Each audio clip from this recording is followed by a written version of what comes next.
Assalamualaikum warahmatullahi wabarakatuh. Perkenalkan kami mahasiswa Institut Al-Zaitun Indonesia, Program Studi Hukum Ekonomi Syariah. Bersama kami Agus Wibowo, Dina Fitria, dan Fadlia Nurdiani. Kali ini kami menyampaikan materi tentang prestasi dan wan prestasi, mata kuliah hukum kontrak bisnis syariah. Materi yang akan kami bahas yaitu pertama, kontrak bisnis, kedua, prestasi, ketiga, wan prestasi. Penyampaian materi dimulai oleh Dina Fitria. Untuk Dina Fitria, saya persilakan. Baik, di sini saya Dina Fitria akan menyampaikan materi tentang kontrak bisnis. Apa sih kontrak bisnis itu? Yang pertama saya akan menjelaskan tentang apa itu kontrak. Kontrak itu adalah suatu tindakan di mana dilakukan antara dua pihak atau lebih, di mana masing-masing pihak tersebut itu ada di dalam kontrak tersebut dituntut untuk melakukan suatu atau lebih prestasi. Dalam pasal 1313 Kitab Undang-Undang Hukum Perdata KUH Perdata dikenal dengan perjanjian yang berarti bahwa suatu perjanjian adalah suatu perbuatan dengan mana satu orang lebih mengikatnya dirinya terhadap suatu orang lain atau lebih. Kontrak berarti suatu hubungan hukum yang terjalin di antara para pihak khususnya dalam bidang harta kekayaan, yang mana hak bagi suatu pihak itu mendapatkan prestasi masing-masing dalam waktu dan kewajiban bagi pihak lain untuk memenuhi prestasi yang telah disepakati dan dituangkan dalam suatu surat kontrak yang dibuat secara tertulis. Kontrak berarti interaksi yang menimbulkan konsekuensi hukum antara subjek hukum yang satu dengan subjek hukum yang lain yang menimbulkan hak dan kewajiban. Perjanjian yang mengandung hubungan hukum antara perorangan adalah hal-hal yang terletak dan berada dalam bidang harta kekayaan. Dalam hukum Islam, istilah kontrak itu tidak dibedakan dengan perjanjian. Keduanya identik dan disebut akad, sehingga dalam hal ini akad itu didefinisikan sebagai pertemuan ijab yang dinyatakan oleh salah satu pihak dengan kabul dari pihak lain secara sah, menurut syarak yang tanpa akibat hukumnya itu pada objeknya. Kontrak syariah itu bermaksud bahwa suatu perbuatan itu harus diniatkan semata-matanya karena Allah. Suatu perbuatan yang dilakukan dengan niat karena Allah pasti diwujudkan dalam bentuk amal perbuatan yang sesuai dengan ketentuan syariah. Dari penjelasan tadi, pengertian kontrak itu ada beberapa unsur. Yang pertama itu adanya kesepakatan atau ijab dan kabul. Yang kedua, para pihak atau subjek hukum. Yang ketiga ada prestasi, terus menimbulkan kewajiban dan hal tertentu atau objek.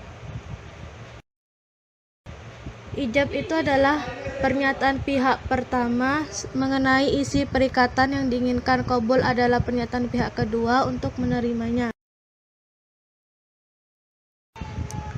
Suatu perjanjian yang sudah memenuhi syarat sahnya perjanjian melahirkan suatu hubungan hukum, yaitu perikatan. Nah, perikatan itu adalah suatu hubungan hukum di mana satu pihak itu berhak menuntut suatu prestasi dan pihak lain itu berhak berkewajiban memenuhi prestasi. Pasal 1234 KUH Perdata membagi perikatan dalam perikatan untuk memberikan sesuatu. Perikatan itu berbuat sesuatu dan perikatan untuk tidak berbuat sesuatu. Contohnya itu perikatan memberikan sesuatu yaitu jual beli, sewa menyewa. Contoh perikatan berbuat sesuatu itu membangun rumah. Kemudian ada contoh perikatan untuk tidak berbuat sesuatu itu misalnya A membuat perjanjian dengan si B ketika menjual apoteknya itu tidak menjalankan usaha apoteknya itu dalam daerah yang sama. Dan perjanjian harus dilaksanakan dengan itikat baik. Nah, meskipun berdasarkan pasal 1338 ayat 1 KUH Perdata itu perjanjian yang dibuat secara sah itu berlaku sebagai undang-undang bagi para pihak yang membuatnya secara sah, tetapi itu berlaku undang-undang bagi para pihak yang membuatnya berdasarkan pasal 1338 ayat 3 KUH Perdata yang mengatur mengenai itikat baik menentukan bahwa perjanjian itu berdasarkan dengan itikat baik, tetapi belum terdapat makna secara tolak ukur dari itikat baik dalam KUH Perdata. Pengertian bisnis. Bisnis itu merupakan suatu istilah yang menggambarkan berbagai aktivitas yang dijalankan oleh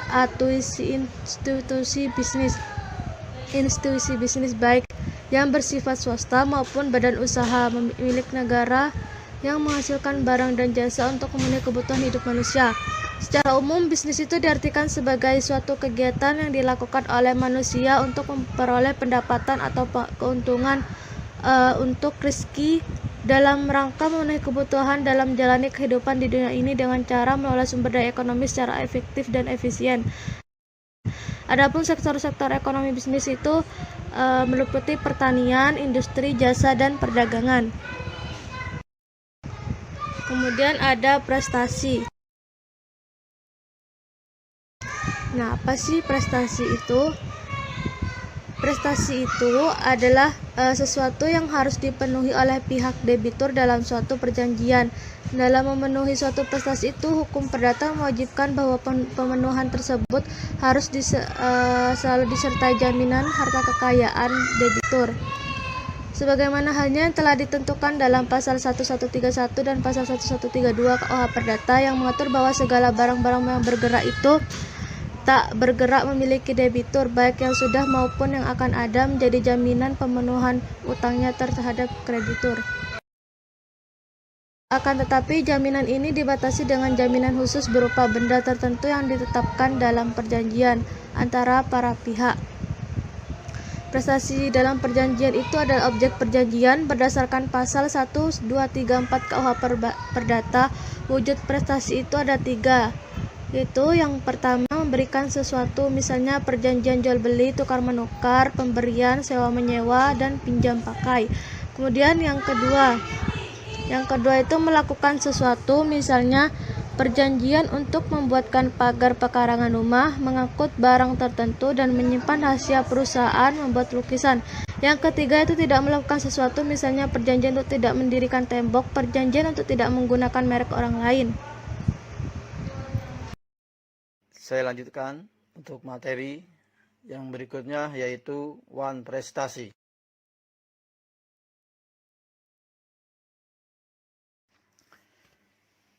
Pengertian one prestasi. One prestasi adalah pelaksanaan perjanjian yang tidak tepat waktunya atau dilakukan tidak menurut selayaknya atau tidak dilaksanakan sama sekali. Secara umum, one prestasi adalah suatu keadaan di mana seorang debitur tidak memenuhi atau melaksanakan prestasi sebagaimana telah ditetapkan dalam suatu perjanjian. Pada umumnya, seseorang dinyatakan lalai atau one prestasi karena sama sekali tidak memenuhi prestasi. Prestasi yang dilakukan tidak sempurna, terlambat memenuhi prestasi, dan melakukan apa yang dalam perjanjian dilarang untuk dilakukan.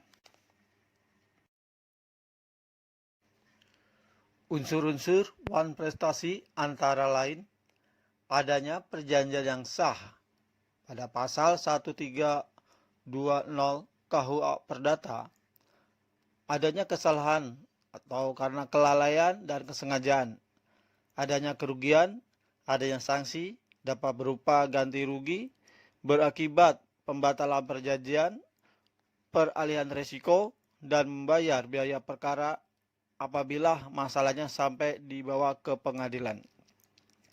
One prestasi bisa terjadi karena kesalahan pihak debitur, karena kesengajaan maupun kelalaian, atau karena keadaan memaksa atau overmax, yaitu di luar kemampuan debitur. Dengan demikian, seseorang dinyatakan lalai atau one prestasi itu dapat berupa hal-hal sebagai berikut, yaitu A. Sama sekali tidak memenuhi prestasi. Pada kondisi ini, seorang debitur sama sekali tidak melaksanakan atau memenuhi prestasinya, sehingga menimbulkan kerugian bagi kreditur atau orang lain. Dalam ketidakmampuannya memenuhi prestasi ini, debitur harus membuktikan bahwa dia tidak memenuhi prestasinya itu disebabkan oleh apa? Apakah oleh keadaan memaksa atau overmax karena pihak kreditur juga wan prestasi, ataukah karena telah terjadi pelepasan hak? B. Prestasi yang dilakukan tidak sempurna. Pada kondisi ini, seorang debitur melaksanakan atau memenuhi prestasinya tapi tidak sempurna. Sama halnya dengan di atas, dalam ketidaksempurnaannya memenuhi prestasi ini, debitur harus membuktikan bahwa dia tidak memenuhi prestasinya itu disebabkan oleh apa? Apakah oleh keadaan memaksa atau overmax karena pihak kreditur juga wan prestasi? C. Terlambat memenuhi prestasi. Pada kondisi ini, seorang debitur melaksanakan atau memenuhi prestasinya tapi terlambat. Lagi-lagi, dia harus menjelaskan dan membuktikan bahwa keterlambatannya memenuhi prestasinya ini disebabkan oleh faktor apa? Apakah oleh keadaan memaksa atau overmax, ataukah karena pihak kreditur juga wan prestasi? D. Melakukan apa yang dalam perjanjian dilarang untuk dilakukan. Pada kondisi ini, seorang debitur melaksanakan atau melakukan apa yang dilarang dalam perjanjian untuk dilakukan. Akibat terjadinya wan prestasi. Ada 4 akibat adanya wan prestasi, yaitu sebagai berikut. A. Perikatan tetap ada. B. Debitur harus membayar ganti rugi kepada kreditur pada pasal 1243 KUH Perdata. C. Beban risiko beralih untuk kerugian debitur jika halangan itu timbul setelah debitur wan prestasi, kecuali bila ada kesenjangan atau kesalahan besar dari pihak kreditur. Oleh karena itu, debitur tidak dibenarkan untuk berpegang pada keadaan memaksa. D. Jika perikatan lahir dari perjanjian timbal balik, kreditur dapat membebaskan diri dari kewajibannya memberikan kontra prestasi dengan menggunakan pasal 1266 KUH Perdata.